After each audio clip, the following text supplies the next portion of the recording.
تعالى يا حبيبي. يا ده انت وحشاني اخيرا نهار. انا على ما اظن بعد الفيديو ده جاله تسلخات، يعني دي بنسبه 99%.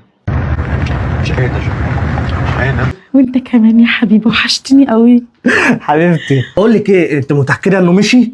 ايوه يا حبيبي، جوز المغفل مش موجود. يعني هما مش سامعينك؟ وهي بتقول تحت لا الجوز المغفل مش موجود، دي ناقصه تغنيها وانت بتسقف له؟ انت عبيط.